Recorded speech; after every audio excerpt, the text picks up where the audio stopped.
Welcome to the Cambry K YouTube channel. This is my first video. With Mother's Day just around the corner, I need a gift. And my mom is a gardener, so I knew I was gonna go with something kind of outdoorsy and I wanted to incorporate my children into this gift somehow, and I found a craft that I think is gonna do just the trick. We're gonna make personalized stepping stones for her garden.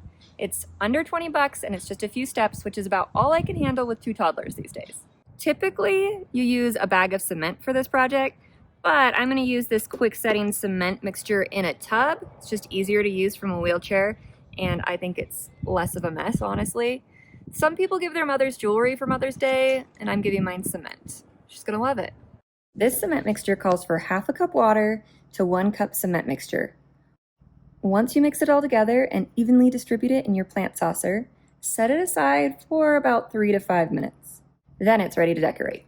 My children and their cousins decided to use their handprints, some sea glass, seashells, and rocks to decorate. It's a pretty easy cleanup. A little water can get the cement mixture off your hands. Once you finish decorating, set it aside for 24 hours. Once it's dried, you just pop it out of the saucer, and voila, you have your little garden stepping stone. Although I wouldn't step on this, I'd probably just keep it as a keepsake in the garden. And if I were to do this again, I would use larger saucers to allow for more decoration when your kids' hands get a little bit larger.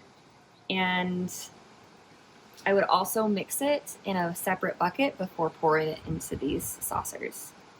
But I've linked everything in the description if you would like to do this craft yourself. I hope you have a good Mother's Day.